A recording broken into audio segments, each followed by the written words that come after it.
बघा, doctor Sigmund fried यांच्या मते प्रत्येक माणसाला दोन मन असतात. एका मनाला बाह्य मन म्हणतात आणि दुसऱ्या मनाला अंतर्मन म्हणतात. मॅडमने सांगितलं त्या पद्धतीने कॉन्शियस माइंड किंवा सबकॉन्शियस माइंड. पण इथे हिप्नोटिझम म्हणजे काय, आपण मनाबद्दल नंतर डिटेलमध्ये बोलणारच आहोत. तर आता व्याख्यासाठी समजून घ्या हिप्नोटिझम म्हणजे काय. तर एक व्यक्ती दुसऱ्या व्यक्तीच्या शरीरामध्ये विशिष्ट शक्ती सोडून किंवा विशिष्ट प्रकारच्या सूचना देऊन जर त्याचा जो बाह्य मन आहे त्या बाह्य मनाला शांत करत असेल, बाह्य मनाचे विचार करण्याची क्षमता कमी करत असेल किंवा बाह्य मनाला न्यूट्रल करत असेल आणि त्याच वेळी त्याचा जो अंतर्मन आहे त्या अंतर्मनाला जागे करत असेल तर त्याला आपण म्हणतो हिप्नोटिझम. काय, विशिष्ट शक्ती सोडून समोरील व्यक्तीचं बाह्य मनाला शांत करणे आणि त्याचं जो अंतर्मन आहे त्या अंतर्मनाला जागे करणे किंवा ऍक्टिव्ह करणे, अलर्ट करणे, याला आपण काय म्हणतो का, हिप्नोटिझम. उदाहरण जसं समजा मी जर असं सूचना देत गेलो की माझ्या डोळ्यात बघा, तुमचे डोळे जड होत चाललेले, तुमचे पापणे जड होत चाललेले आहे, तुम्हाला झोप येत चाललेलं आहे, तुम्ही शांत झोपी जावा, गाढ झोपी जावा, निवांत झोपी जावा, असं जर मी 1, 2, 3 मिनिट सूचना देत गेलो तर समोरील व्यक्ती झोपी जाईल. म्हणजेच काय होतं तिथं, तर त्याचं बाह्यमन झोपी जातं, बाह्यमन शांत होतंय, बाह्यमनाचे विचार करण्याची क्षमता कमी होत आहे आणि त्याच वेळी त्याचा जो अंतर्मन आहे ते अंतर्मन ऍक्टिव्ह. हे विशिष्ट सूचना देऊन बाह्यमनाला झोपवणे आणि अंतर्मनाला जागे करणे, याला आपण थोडक्यात काय म्हणतो, हिप्नोटिझम म्हणतो. ऍक्च्युअली कोण झोपत नसतंय, पण एवढंच तुमची एक व्याख्या म्हणून लक्षात ठेवा. विशिष्ट सूचना देऊन एखाद्या व्यक्तीचं बाह्यमनाला झोपवणे आणि त्याच्या अंतर्मनाला जागे करणे, याला आपण काय म्हणतो, हिप्नोटिझम. आणि जागृत अवस्थेतील व्यक्ती आणि संमोहन अवस्थेतील व्यक्ती याच्यावर काय फरक आहे, तर जागृत अवस्थेतील व्यक्ती जी असतात ना ते बाह्य मनाने काम करत असतात. आपली सगळी जी ऍक्टिव्हिटीज आहेत ही सगळ्या ऍक्टिव्हिटीज आता कोणत्या मनाने चालू आहे, बाह्य मन. तुम्ही इन्व्हॉल्व व्हा, तुम्हाला 2-2.5 तास बसायचं, लक्षात ठेवा. हे सगळे जे ऍक्टिव्हिटीज आपण जे करतो हे सगळे ऍक्टिव्हिटीज आपण कुठल्या मनाने करत असतो, बाह्य मनाने करत असतो. आणि हिप्नोटाईज एकदा झाला माणूस तर तिथून पुढे तो जो काही काम करणार आहे ते सगळे काम तो कुठल्या मनाने करणार आहे, अंतर्मनाने करणार आहे. एवढं लक्षात ठेवा. जागृत अवस्थेत आपण बाह्य मनाने काम करतो आणि हिप्नोटिझमच्या अवस्थेमध्ये अंतर्मनाने काम करतो. ओके, याला आपण म्हणतो हिप्नोटिझम. ओके, एक क्लिप बघूया आणि हिप्नोटिझमचे उपयोग काय काय आहेत.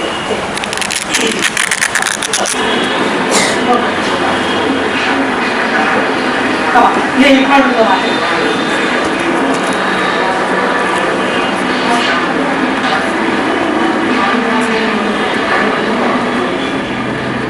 चला काय पुढे आहे पुढे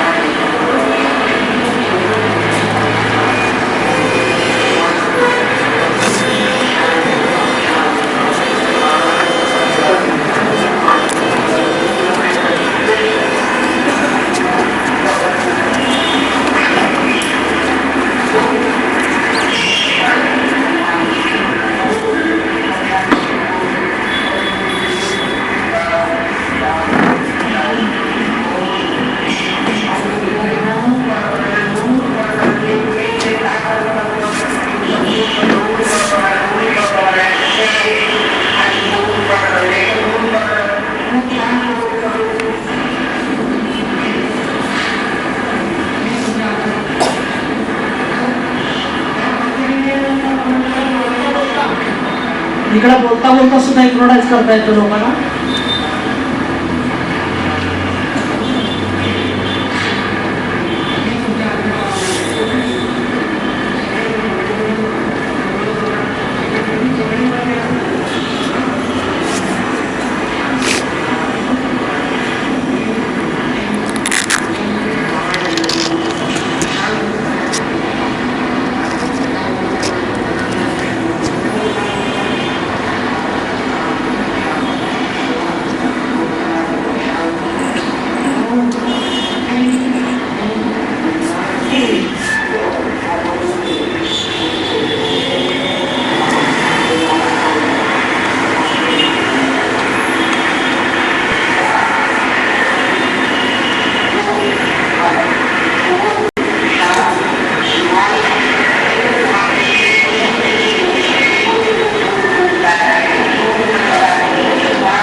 तर याला आपण हिप्नोटिझम म्हणतो. हा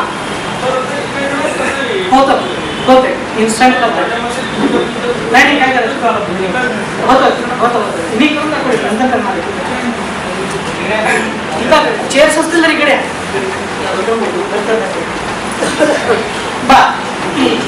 तर हिप्नोटिझमचे काय उपयोग होऊ शकतात एका वाक्यामध्ये आपण बघूया की हिप्नोटिझमच्या माध्यमातून जे शाळा कॉलेज लहान मुलं जे असतात लहान मुलांचे जे वेगवेगळे प्रॉब्लेम्स आहेत हे सगळे प्रॉब्लेम्स हिप्नोटिझमच्या माध्यमातून घालवता येतात.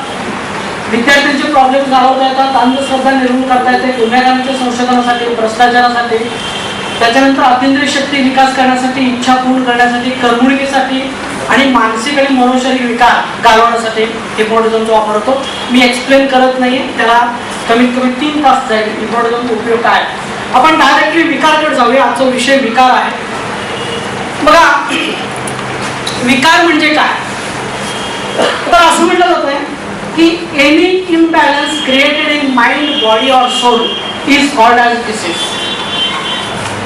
म्हणजे आपल्या मनामध्ये शरीरामध्ये किंवा आत्म्यामध्ये झालेले कोणतीही बिघाड म्हणजे विकार. ओके म्हणजे तुमच्या शरीरामध्ये जर काही बिघाड झाला असेल तर त्याला विकार म्हणायचे.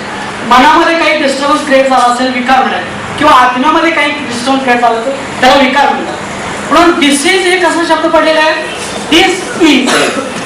दिस इज म्हणजे सहज न वाटणे नेहमीसारखे न वाटणे नैसर्गिक न वाटणे याला आपण म्हणतो डिसीज. म्हणजे आपलं शरीर व्यवस्थित होतं पण आज मला सहज वाटत नाही माझ्या शरीरामध्ये काहीतरी फॉल्ट आहे याच्यावरनं डिसीज हा शब्द पडलेला आहे. ओके तर कसं बघितलं तर प्रत्येक माणूस माझं पहिल्या लेखमध्ये मी दिलं होतं पुढारीमध्ये प्रत्येक माणूस हा पेशंटच असतो.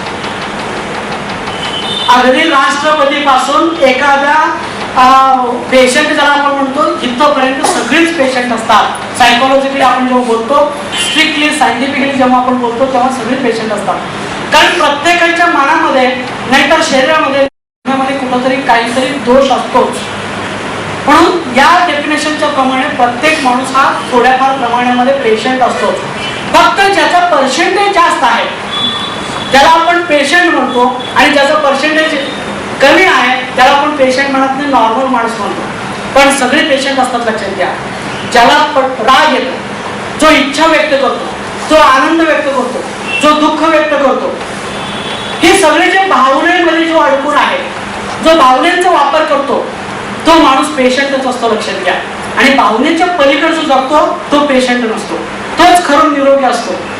म्हणून इथं व्याख्या काय आहे म्हणजे एक निरोगी माणूस म्हणजे कुणाला म्हणता येईल ज्याला निरंतर विनाकारण आनंदी राहता येतो तो निरोगी. काही पैसे मिळो न मिळो गाडी मिळो न मिळो कुठली काम होऊ दे न होऊ दे पण तो सतत हा आनंदीच आहे. असं जर होत असेल तर तो निरोगी, नाहीतर बाकी सगळेच रोगी. आणि याच्यामध्ये मॅक्झिमम लोक मिळतात. आणि हे साधू संत लोक जे असतात ना, हे निरंतर आनंददायी अवस्थेमध्ये त्यात तेवढीच लोक असतात, नाहीतर सर्वसामान्य माणूस हा सगळा सायकोलॉजिकल डिस्टर्बच असतो. लक्षात घ्या. तर एकूण जे विकार जे आहेत, या एकूण विकाराचे 4 प्रकार आहेत. थोडंसं मी तुम्हाला सायन्स मध्ये घेऊन जातो, नंतर काही आपण प्रॅक्टिकल करणार आहोत, पण समजून घ्या, विषय अतिशय महत्वाचा आहे. तर विकाराचे एकूण 4 प्रकार आहेत. एकाला आपण म्हणतो शारीरिक विकार, दुसरं मानसिक विकार, मनोशारीरिक विकार आणि आत्मिक विकार. नेक्स्ट, हे शारीरिक विकार म्हणजे काय होतं?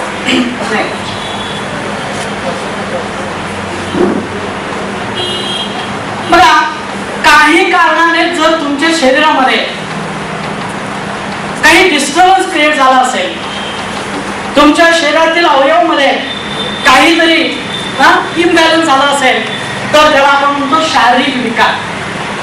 मग उदाहरण कसं, किंवा हे विकार कशा होतात, कशामुळे होतात?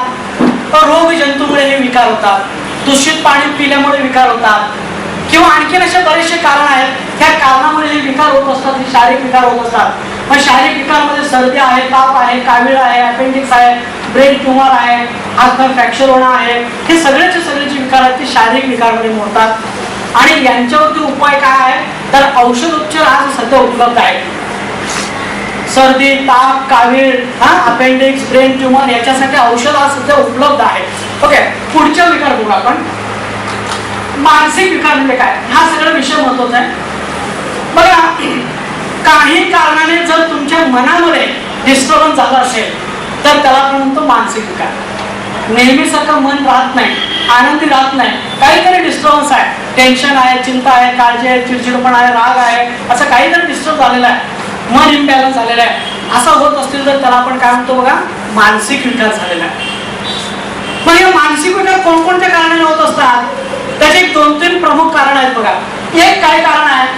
जर एखादा माणूस कारण नसताना चिंता करत असेल, काळजी करत असेल, कारण नसताना ईर्ष्या करत असेल, स्पर्धा करत असेल, तर त्याला मानसिक विकार होतात. सतत चिंता करणारे, स्पर्धा करणारे, ईर्ष्या करणारे, ताणतणावामध्ये वावरणारे जे लोक असतात त्यांचं बाह्यमन डिस्टर्ब होतं आणि ते मानसिक विकार होतात. आणि त्याच्यानंतर आणखीन काय?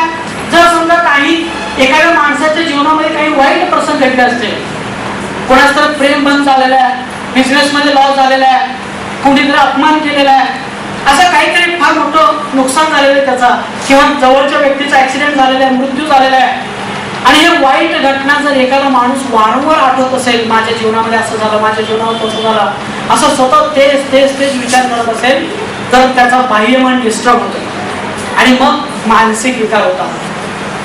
किंवा जर एखादा माणूस विशिष्ट विकाराबद्दल सतत विचार करत असेल, मला झोप लागत नाही, मला भूक लागत नाही, मला अस्वस्थ वाटतं, मला करमत नाही, मला भीती वाटते, अशा पद्धतीने वारंवार एका विशिष्ट विकाराबद्दल एखादा माणूस जर विचार करत असेल तर सुद्धा त्याचा बाह्यमन डिस्टर्ब होतोय. आणि बाह्यमन डिस्टर्ब झालं की त्याला आपण म्हणतो मानसिक विकार झाला. मग या मानसिक विकारामध्ये काय काय असू शकतं? बघा, भीती वाटणे, नैराश्य, निरुत्साह, अस्वस्थता, चिडचिडपणा, संशयवृत्ती, मन हळवे पडणे, दुबळे पडणे, कमकुवत बनणे, द्विधा मनस्थिती, आत्मविश्वास कमी होणे, निर्णय घेता येत नाही, त्याच्यानंतर एकाग्रता कमी झालेली आहे, स्मरणशक्ती कमी झालेली आहे, हातापायांची अनावश्यक हालचाल करणे, एकच काम वारंवार करणे, त्याच्यानंतर असाध्य रोग झाल्याची कल्पना करणे, भूक न लागणे, झोप न लागणे, मला काहीतरी असं विकार झालेला असं म्हणणे, किंवा एकच काम रिपीटेड करणे. याच्यात किती लोकांचा प्रॉब्लेम आहे? रिपीटेड हात उचलायला लागले की हात झोप राहायचे, कुलूप लावायला लागले की वरच्यावर कुलूप लावणे, असे ह्याला ओसीडी म्हणतो. आता अलीकडच्या ह्याच्यामध्ये बघितलं तर ओसीडीचं प्रमाण वाढलेलं लक्षात घ्या. आणि ओसीडीवर कुठलेही औषधोपचार नाही आहे. आपण जे मानसिक जे टेक्निक सांगतो त्याच त्याच्यावरती काम करू शकतात. नेक्स्ट, हे सगळ्या गोष्टी हे मानसिक विकारावर म्हणतात. त्याच्यानंतर मनोशारीरिक विकार थोडक्यात समजून घ्या. हे मनोशारीरिक विकार कसे होतात? तर मानसिक विकारावरती उपचार न करता, ताण तणाव, भीती, नैराश्य, चिंता, काळजी, झोप लागत नाही, भूक लागत नाही, याच्यावरती उपचार न करता, तुम्ही डॉक्टरना न दाखवता, तर ते बरेचशे दिवसापर्यंत तुमच्या मनामध्ये तसेच ते विकार दाबून ठेवला. लोकांना सांगितलं तर लोक काय म्हणतील मला, या भीतीपोटी जर तुम्ही त्या आतल्या आत जर ते विकार दाबून ठेवला तर काय होतं बघा, तुमचं मन आणि शरीर हे दोन्ही एकमेकांशी कनेक्टेड असतात, जोडलेले असतात. मनाचा शरीरावरती परिणाम होत असतो आणि शरीराचा मनावरती परिणाम होत असतो. आणि म्हणून तुमच्या मनाला ही ताणतणाव सहन करण्याची क्षमता आहे. त्या क्षमतेच्या पलीकडे जर तुम्ही ताणतणाव तुमच्या मनामध्ये ठेवला, बरेच दिवसापर्यंत दाबून ठेवला, तर काय होतं बघा, त्याचा परिणाम तुमच्या शरीरावरती होतो. आणि मग शरीरामध्ये मनोशारीरिक विकार व्हायला लागतात. जसा एखादे डॅम आहे, त्या डॅम मध्ये भरपूर तुम्ही पाणी भरलेलं आहे, त्याची कॅपॅसिटी आहे, परंतु त्या कॅपॅसिटीच्या पेक्षा तुम्ही जास्त पाणी भरलेलं आहे. मग अशा वेळी त्या डॅमला चिरा पडायला लागतात. त्याच पद्धतीने तुमच्या मनाला ताणतणाव सहन करण्याची क्षमता आहे. त्या क्षमतेच्या पलीकडे जर तुम्ही ताणतणाव ठेवला मनामध्ये जास्त दिवस, तर त्याचा परिणाम तुमच्या शरीरावरती होतो. आणि शरीरामध्ये वेगवेगळे जे महत्वाचे ऑर्गन्स असतात, ते सगळ्या शरीरातले सिस्टीम्स कोलॅप्स होतात. उदाहरण काय होतं बघा, ताणतणावामुळे तुमच्या शरीरामध्ये किंवा तुमच्या मेंदूमध्ये न्यूरो ट्रान्समिटर्स म्हणून काही केमिकल असतात. प्रत्येक सेल्स मध्ये काही मेसेज पाठवण्यासाठी काही केमिकल्स असतात. तर या अति ताणतणावामुळे न्यूरो ट्रान्समिटर्स इम्बॅलन्स होतात, डिस्टर्ब होतात. त्याच्यामुळे मेंदू व्यवस्थितपणे काम करत नाही. म्हणून डॉक्टर काय करतात की ECG, EEG हे सगळे जे घेतात ना, ते ह्याच्यासाठी. त्याच्यानंतर तुमचं ताणतणावामुळे आणखी काय होऊ शकतं, तर तुमच्या शरीरामध्ये असणारे जे महत्वाचे अवयव असतात त्याच्यावरती त्याचा परिणाम होऊ शकतो. किडनी आहे, हार्ट आहे, त्याच्यानंतर तुमचे मेंदू आहे किंवा जे पोट आहे, याच्यावरती तो ताणतणावाचा परिणाम होतो. आणि मग समजा ते किडनीवरती परिणाम झाले की किडनी फेल जातो, हार्टवरती परिणाम झाले की हार्ट अटॅक होतो. किंवा अशा पद्धतीने जो कमकुवत अवयव आहे आपल्या शरीरातील, त्याच्यावरती तो ताणाचा परिणाम होऊन तो अवयव डॅमेज होतो, तो अवयव निघून जातो, काम करणं बंद करतो. याला आपण मनोशारीरिक विकार म्हणतो. किंवा आणखीन काय होऊ शकतं ताणतणावामुळे, की तुमच्या शरीरामध्ये असणारी जी इम्युन सिस्टीम आहे किंवा सेंट्रल नर्वस सिस्टीम जे आहे, याच्यावरती त्याचा परिणाम होतोय. आणि या ताणतणावामुळे तुमच्या शरीरातील रोगप्रतिकारक शक्ती कमी होते. अति ताणतणावामध्ये वावरणाऱ्या माणसांच्या मध्ये रोगप्रतिकारक शक्ती कमी असते. आणि जरा जरी काय बाहेरून पाणी पिलं किंवा वेगवेगळं बाहेरच्या ऍटमॉस्फिअर मध्ये जाऊन आले, तर लगेच ते आजारी पडायला लागतात. किरकोळ गोष्टीमुळे ते आजारी पडायला लागतात. कारण का, तर त्यांच्यामध्ये रोगप्रतिकारक शक्तीच कमी झालेली आहे. आणि कशामुळे कमी झालेलं आहे, तर सततच्या ताणतणावामुळे कमी झालेलं आहे. त्याच्यानंतर या ताणतणावामुळे आणखीन काय होऊ शकतं, तर तुमच्या रक्तामध्ये स्ट्रेस हार्मोन सिक्रेट होतात किंवा ग्लुकोज, कोलेस्ट्रॉल नावाचे काही घटक तयार होतात. आणि हे ग्लुकोज, कोलेस्ट्रॉल, स्ट्रेस हार्मोन जे असतात ना, याच्यामुळं हार्ट अटॅक होणे, पॅरालिसिस होणे, ब्रेन हॅमरिंग होणे, किंवा डायबेटीस होणे, अशा पद्धतीचे विकार होतात. आणि याच्यातनं हा सगळा जो मानसिक ताणतणाव दाबून ठेवल्यामुळे शरीरामध्ये जे विकार होतात त्यांना आपण सायकोसोमॅटिक डिसीजेस म्हणतो. सायको म्हणजे मन, सोमा म्हणजे शरीर. सायकोसोमॅटिक याचा अर्थ मनामुळे शरीरामध्ये निर्माण झालेले विकार.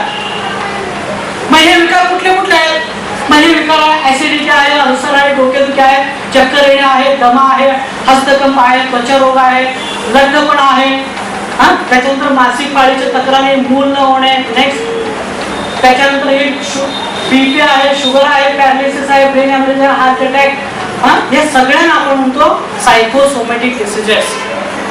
आणि वर्ल्ड हेल्थ ऑर्गनायझेशन म्हणजे जागतिक आरोग्य संघटना काय सांगतं माहिती आहे का, माणसाला होणारे एकूण विकारापैकी 80 ते 90% विकार हे मनोशारीरिक असतात, मानसिक असतात. म्हणजे 100 डॉक्टरांकडे जाणारे 100 पेशंट पैकी 80 ते 90% पेशंट हे कशामुळे गेलेले असतात, तर फक्त मानसिक विकारामुळे. मला BP झालेलं आहे, मला भूक लागत नाही, मला झोप लागत नाही, मला भीती वाटते, या कारणासाठी जात असतात. आणि हे सगळे विकार जे असतात ते तुम्ही स्वतःहून निर्माण केलेले असतात. मानसिक विकार याचा अर्थ काय, तुम्हीच तुमच्या मनाने निर्माण केलेले विकार, बाहेरची कुठली गोष्टी कारणीभूत नाही, नकारात्मक विचारातून तुम्हीच निर्माण केलेला असतात.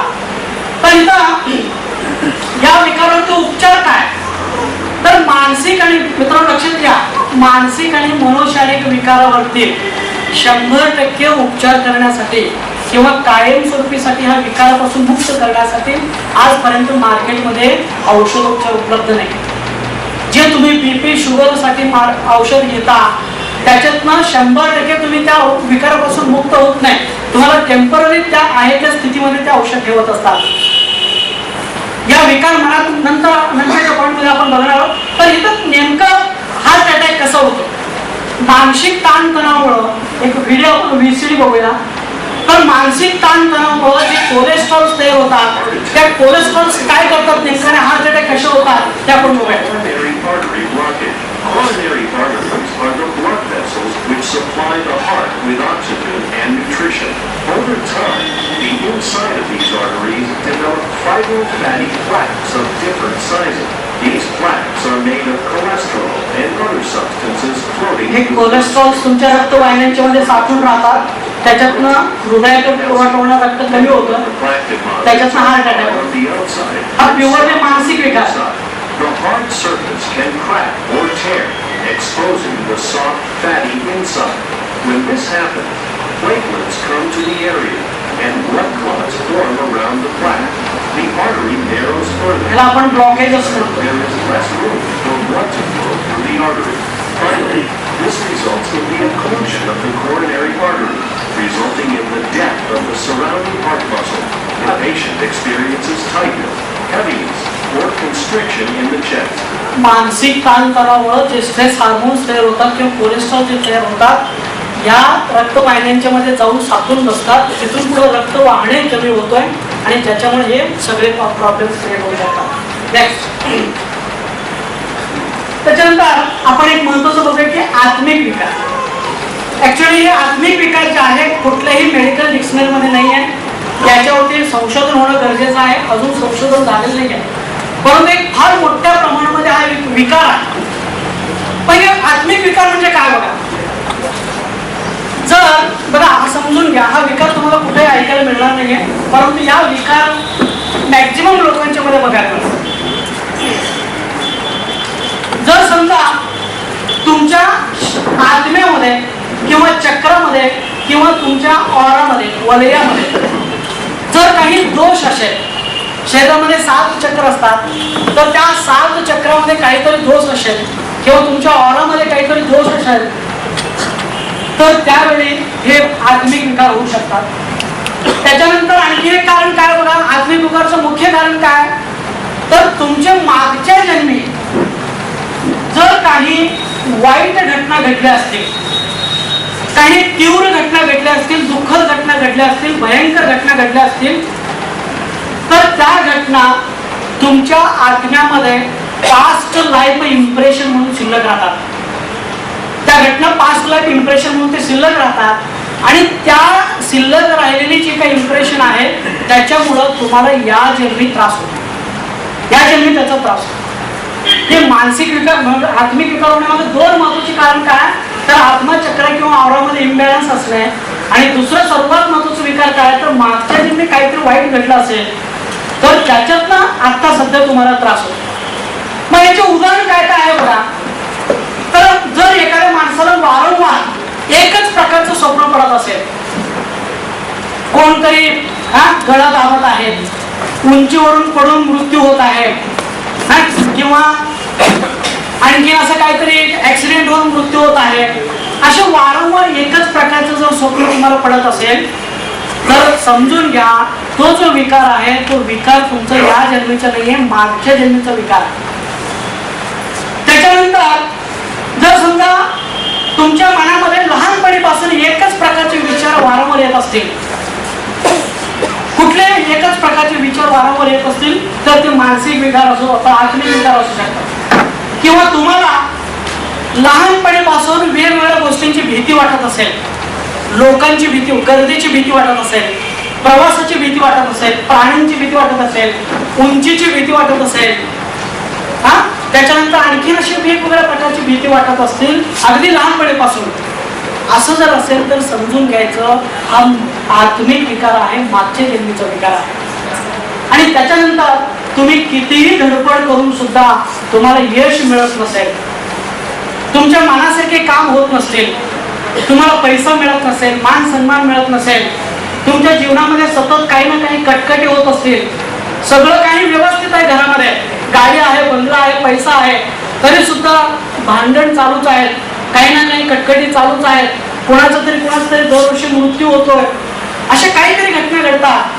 तर असं घडत असेल किंवा असे वेगवेगळ्या प्रकारचे संकट तुमच्या समोर येत असतील, होणारे काम होत नसतील, तर निश्चितपणे समजून घ्या, धडपड करून सुद्धा आपल्याला जेव्हा यश मिळत नाही त्यावेळी हा सुद्धा एक प्रकारचा विकार आहे. त्याला आपण म्हणतो आत्मिक विकार, आणि हे तुमचं मागच्या जन्मीशी रिलेटेड असतं. मी काही एक्झाम्पल्स देतो, माझ्याकडे आलेले पेशंटचे काही एक्झाम्पल्स देतो. नेक्स्ट बघा, माझ्याकडे एक विद्यार्थी आला होता की सुशांत पाटील म्हणून. अगदी आज मी शेकडो लोकांचे एक्झाम्पल देऊ शकतो, फक्त एक 2-4 एक्झाम्पल घेऊन पुढे जाऊया. सुशांत पाटील नावाचा एक विद्यार्थी माझ्याकडे आला होता. तर त्याचा प्रॉब्लेम काय होता बघा, की त्याला नेहमी स्वप्न पडायचे, रोज रात्री त्याला स्वप्न ठरलेलेच आहे. काय तर तो डोंगरावरून पडून त्याचा आत्महत्या होत आहे, अशा पद्धतीने त्याला स्वप्न पडायचं. मी जेव्हा त्याला हिप्नोटाइज केलो, मागच्या जन्मी घेऊन गेलो, त्यावेळी असं लक्षात आलं की त्याला मागच्या जन्मी काही लोकांनी त्याला ढकलून देऊन त्याचं मर्डर केलं होतं. त्याच्यानंतर एक माझ्याकडे प्रतीक वंजारे नावाचा एक मुलगा यायचा इस्लामपूरचा. तर त्याचा प्रॉब्लेम काय, त्याला लहानपणीपासूनच श्रीमंत लोकांना बघितलं की त्यांचं मर्डर करावं असं वाटायचं. श्रीमंत लोकांना मारायला जायचं तो बरेच वेळा, श्रीमंत लोकांच्या शेजारी बसायचं सुद्धा नाही तो, कारण राग येतो म्हणून. आणि मी जेव्हा त्याला 5 मध्ये घेऊन गेलो त्यावेळी असं लक्षात आलं, तो मागच्या जन्मी एका ठिकाणी होता, तिथं तो बंगार गोळा करणार होता, सायकलवर फिरून बंगार गोळा करत होता, आणि त्याच्या आजूबाजू मोठमोठे बंगले होते, श्रीमंतांचे बंगले होते, आणि त्या लोक त्या माणसाला चिडवायचे किंवा त्याला ताप द्यायचे, हे उचल ते उचल, गटर साफ कर, कचरा साफ कर, अशा पद्धतीने त्याला काम लावायचे. आणि तेव्हापासून त्याच्या डोक्यामध्ये श्रीमंत लोक म्हणजे वाईट असतात हा जो इम्प्रेशन बसला, आणि आज सुद्धा त्याला श्रीमंत वाईटच असतात असं त्याला वाटतं. याला आपण म्हणतो पास्ट लाईफ इम्प्रेशन्स, आणि हे कुठल्याही औषधोपचाराने बरं होत नाही. त्याच्यानंतर माझ्याकडे मॅडम येत होत्या. तर त्या मॅडमचा प्रॉब्लेम काय की 47 वर्ष आहे, तर त्याने लग्न केलेलं नाही, आणि कुठल्याही पुरुषांची ते जवळ जात नाही, अगदी लांबून ते बोलतात. मग जेव्हा माझ्या वर्कशॉपला आले तेव्हा मी त्यांना पास्ट लाईफमध्ये घेऊन गेलो. तर पास्ट लाईफमध्ये ते गुजरातमध्ये होते. गुजरातमध्ये त्यांना ओळख देऊन एका मुखियाशी लग्न करून दिलं होतं लोकांनी, आणि त्या माणसाने त्यांना खूप छळलं होतं, खूप मारलं होतं. इथलीच कोल्हापूरचीच केस आहे. आणि तेव्हापासून त्यांना वाटतं की लग्न करणं म्हणजे अवघड काम आहे, कठीण काम आहे किंवा दुःखद काम आहे, आणि पुरुष लोक वाईट असतात, त्यांच्या सानिध्यामध्ये जाऊ नये. त्या जन्मी त्यांच्या अंतर्मनामध्ये तो प्रॉब्लेम होता, तो इम्प्रेशन बसला, आणि आज सुद्धा तो तसंच कंटिन्यू चालत आलेला आहे. आणि आज 47 वर्ष होऊन सुद्धा लहानपणीपासूनच त्यांना वाटतं की हे पुरुष वाईट असतात आणि लग्न करू नये, अजून सुद्धा ते लग्न केलेलं नाही. तर हा तुमचा आत्मिक विकार आहे. त्याच्यानंतर माझ्याकडे पाटील म्हणून एक होते, दीपक पाटील म्हणून. तर त्यांचा प्रॉब्लेम काय, प्रॉब्लेम नाही की आम्ही त्यांना पास्ट लाईफमध्ये घेऊन गेलो, तर त्यावेळी त्यांनी काय बघितलं त्यांच्या मागच्या जन्मीत, तर मागच्या जन्मीत ते एका माणसाचे पाय तोडत होते कोरडे. तर इथपर्यंत ते पाय तोडले, आणि मग नंतर जागे झाल्यानंतर सांगितलं सर आहे माझ्याकडे सगळं क्लिप आहे. ओके, तर त्यांनी सांगितलं सर असं असं मी एका माणसाचं पाय तोडत होतं हे बघितलं. मी त्यांना डायरेक्ट विचारलं तुमच्या आजूबाजू किंवा तुमच्या जवळचे कोण तर असे पाय तुटलेले कोण आहेत का वगैरे. तर ते म्हणले की माझा मुलगाच आहे, जन्मतः त्याचा इथपर्यंत पायच नाही. तर that is the past life. मागच्या जन्मी जर हा माणूस अशा पद्धतीचे कर्म केला असेल तर त्याला तो भोगावा लागणार आहे, आणि तो मुलगा त्यांना वारंवार त्रास देतो. त्याच्यानंतर बेळगावचा एक विद्यार्थी होता, तो मला सारखा सांगायचा सर मी एक इंडस्ट्रियलिस्ट आहे, परंतु मी जेवढं कष्ट करतो तेवढे पैसेच मला मिळत नाही. आई पैसे मिळतात परंतु मिळतात असं वाटतं पण मिळत नाही, लॉस होतो, कुठेतरी लॉस होतो. मग मी त्याला पास्ट लाईफमध्ये घेऊन गेलो. त्यावेळी लक्षात आलं हा माणूस मागच्या जन्मी फार मोठा श्रीमंत होता, आणि या माणसाने सगळ्यांचे देखत पैशाचा अपमान केला होता, पैशाला त्यांनी तुडवलं होतं. That is the past life impression. आणि हा माणूस आज खूप मोठा धडपड करतो पण त्याच्या जीवनामध्ये पैसा मिळत नाही. तर याच्यावरती जर तुम्हाला अभ्यास करायचा असेल तर नेटवरती भरपूर मटेरियल पडून आहे, आणि याच्यामध्ये एक पुस्तक सुद्धा तुम्हाला मार्केटमध्ये उपलब्ध आहे, same soul and many bodies म्हणून. या लेखकाने बरेचसे पुस्तक लिहिलेले आहे. तो पास्ट लाईफ थेरपिस्ट आहे. फक्त तो असंच लोकांना मागच्या जन्मी लिहूनच त्यांच्यावर उपचार करतो. हजारो केसेस त्यांनी लिहिलेले आहेत. ज्यांना इंटरेस्ट आहे ते लोक बघू शकतात. आणि असे काही विकार आहेत, आपण सगळं केलं, होमिओपॅथी केलेलं आहे, ॲलोपॅथी केलेलं आहे, आयुर्वेद केलेलं आहे, योगा केलेलं, सगळं करून सुद्धा माझा प्रॉब्लेम जात नाही असं जे लोक म्हणतात ना, त्या लोक इकडं वळा, हे 5 लॅबचं असू शकतात. तर याच्यामध्ये उपचार, या 5 लॅबचे जे प्रॉब्लेम्स आहेत याच्यावर काय उपचार होऊ शकतात बघा. तर याच्यावरती कुठल्याही प्रकारचे औषधोपचार नाही, लाईट लावून सांगतात, याच्यावर कुठल्याही प्रकारचे औषधोपचार नाही आहे. त्यामुळे योगा प्राणायाम वगैरे करून 5 लाख जात नाही, ॲक्युप्रेशर ॲक्युपंक्चर करून 5 लाख जात नाही, 5 लाखचं इम्प्रेशन जात नाही.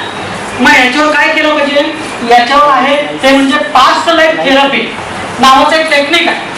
तुम्हाला डायरेक्टली मागच्या जन्मी नेऊन मागच्या जन्मी काय प्रॉब्लेम होते शोधून काढलं जातं आणि तिथनं ते डिलीट केलं जातं. त्याला पास्ट लाईफ थेरपी म्हणतो, ते तुम्ही करू शकता. प्रेयर थेरपी आहे, चक्र हिलिंग आहे, मेडिटेशन आहे, एक्सक्यूज मेडिटेशन आहे, हे मी डिटेलमध्ये एक्सप्लेन करत नाही. किंवा आपल्या अध्यात्मामध्ये जे कर्मकांड सांगितलेलं आहे, पूजा करा, प्रार्थना करा, मंत्र जाप करा, होम हवन करा, हे जे सांगितलेलं ना त्याचा मागचा एकच उद्देश आहे, तुमच्या मागच्या जन्मीची कर्म डिझॉल्व व्हावे. आता आपण म्हणतो ना माझं हे कटकट चालत नाही, नो क्वेश्चन, आपण नंतर बोलूया. तर आपण म्हणतो ना माझं हे का कटकट चालू आहे, माझं ते कटकट चालू आहे, घरात हेच येत नाही, घरात तेच होत नाही, सतत भांडण चालू आहे वगैरे वगैरे. आपण असं म्हणून आध्यात्मिक लोकांच्याकडे जातो आणि ती लोक पूजा प्रार्थना मंत्र जाप नामस्मरण वगैरे सांगतात. त्याच्या मागे एकच उद्देश आहे ह्या सगळ्या कर्मकांड तयार होण्यामागं, ते म्हणजे तुमच्या पास्ट लाईफ मध्ये असणारे जे इम्प्रेशन्स आहेत ते डिझॉल्व हो, आणि या माध्यमातून तुमच्या ते प्रार्थना वगैरे ह्या माध्यमातून ते पास्ट लाईफ इम्प्रेशन डिझॉल्व होतात.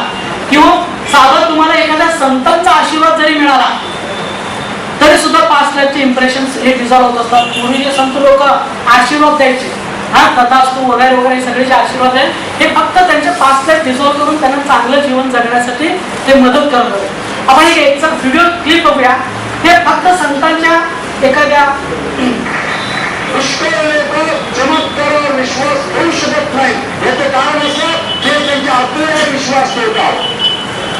ते म्हणजे आमची अक्कल असं म्हणते हे कसं घडणार, आमची बुद्धी असं म्हणते हे कसं घडणार, कॅन्सर कसं बरं होणार, डोक्यावर हात ठेवून कॅन्सर कसं बरं होणार, मग इंजेक्शन कशाला, ऑपरेशन कशाला, गोळ्या कशाला, कारण ते त्याची बुद्धी चालवतात. जर ती बुद्धी चालवली तर तुला चमत्कार पाहायला मिळणार नाही. कारण कोणताही चमत्कार हा बुद्धीला समजणारा नसतो, तो बुद्धीला समजत नाही म्हणून ते त्याला चमत्कार म्हणतात.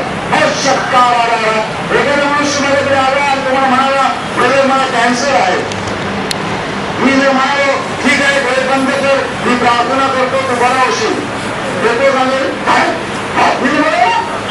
डॉक्टर कशाला, औषधे कशाला, ऑपरेशन कशाला, घेऊन जा, चहा घेऊन जा, जेवण पाहिजे जेवण घेऊन जा, पण प्रार्थना करणार नाही. Hallelujah hallelujah hallelujah. तुमचा विश्वासच नाही की देव चमत्कार करू शकतो तर तुम्ही चमत्कार कसा मिळवणार. जर तुम्ही येशूवर विश्वास ठेवत असाल तर तुमच्या जीवनात चमत्कार घडणार, म्हणजे घडणार, म्हणजे घडणार, म्हणजे घडणार. पण त्यासाठी एक गोष्ट आवश्यक आहे. तुम्ही जर बुद्धीने विचार केला आणि म्हणाला हे कसं शक्य आहे, हे होऊ शकत नाही, तर तुम्हाला चमत्काराचा अनुभव येणार नाही. तुम्हाला विश्वास पाहिजे देव चमत्कार करू शकतो, देवाला अशक्य काही नाही आहे, आणि हा विश्वास जर तुमच्याकडे असेल तर तुम्ही चमत्कार पाहू शकता. Hallelujah hallelujah.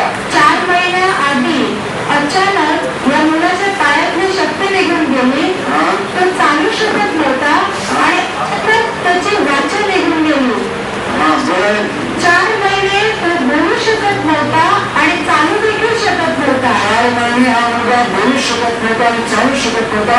अचानक त्याची वाचा गेली, अचानक त्याच्या पायातली शक्ती गेली. या बहिणीने त्याला हॉस्पिटलमध्ये देखील नेलं, परंतु त्याला काहीच फरक पडला नाही. मग या बहिणीने केंद्रामध्ये 5 दिवसाचं शिबिर पण केलं. शिबिरामध्ये देखील त्याला काहीच स्पर्श झाला नाही. शिबिरामध्ये पण काहीच स्पर्श झाला नाही. मग ही बहीण नियमितपणे इकडे प्रार्थना येऊ लागली. गेल्या रविवारी त्याला थोडासा स्पर्श जाणवला, परंतु तो बरा झाला नाही. आणि आजच्या प्रार्थनेत जेव्हा तुम्ही म्हणाले की ज्यांना चालता येत नाही त्यांना प्रभू स्पर्श करत आहे आणि त्यांना चालण्याचा प्रयत्न करायचा.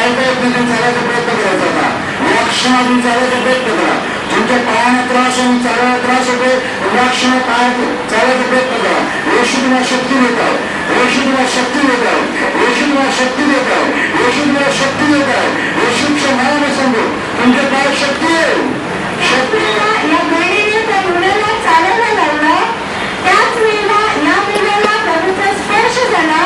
तो चालायला लागला आणि फक्त चालायला लागल्यामुळे तो त्याचा आवाज जो बंद पडलेला तो आता स्पष्टपणे बोलू शकत नाही.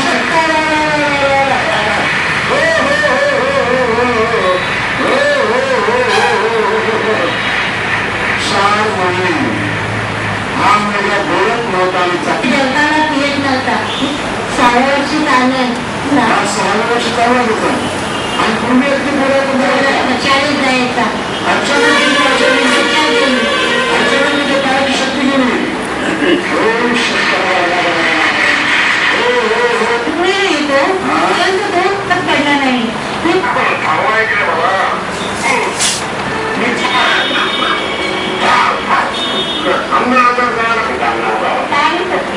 बाबाजी मेरा भाई इतनी शराब पीता था कि वो सड़कों में गिरा रहता था. 5 रुपए मांग के लोगों से शराब पीता था और मैंने आपसे प्रार्थना की कि उसको बाबाजी ठीक कर दो. आपने मेरे को सपने में आके बताया कि आप गैरों के मंदिर जाओ, वहाँ पे शराब चढ़ाते आओ. जब मैं शराब चढ़ाती आई आप बिल्कुल ठीक है. बाबाजी हमारे घर की आर्थिक स्थिति इतनी खराब थी कि हमारे पास खाने के लिए रोटी नहीं होती थी. आज हमारे घर में सब कुछ है और हमें किसी बात की कमी नहीं है. बाबा जी ये आपका ये आशीर्वाद है. नहीं मैं सोचती हूँ कि बाबा जी आप कैसे इतना सब कुछ सबके साथ करते हो. बाबा जी आपकी बहुत बहुत कृपा हमारे ऊपर. बाबा जी ऐसे आशीर्वाद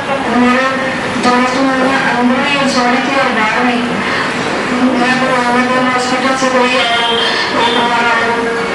हॉस्पिटल नाम बोलूँ तो वहाँ से बुलाने चाह रहे हैं ऑपरेशन से. त्याच्यामध्ये त्यांनी काही त्यांचे अनुभव सांगितले की आर्थिक परिस्थिती कमकुवत असताना सुद्धा फक्त त्यांच्या आशीर्वादाने त्यांची आर्थिक परिस्थिती सुधारलेली आहे. काही लोक व्यसनापासून मुक्त झालेले आहेत. आता बरेचसे केस आहेत. काही लोकांची तरी ऑपरेशन करण्यासाठी डॉक्टरने सांगितलं होतं, परंतु फक्त यांच्या आशीर्वादाने ऑपरेशन सुद्धा करण्याची गरज लागलेली नाही. हे सगळे लाईव्ह आहे, भारतातील सगळे अनुभव आहेत. ओके, म्हणजे जिथं डिवाईन पॉवर जे आहे, डिवाईन पॉवरच्या मदतीने तुमचे अशा प्रकारचे वेगवेगळे जे आत्मिक विकार जे असतात ते आत्मिक विकार जाऊ शकतात. नेक्स्ट आपल्याला खूप काही बघायचं पुढे पळत जाऊ आहे.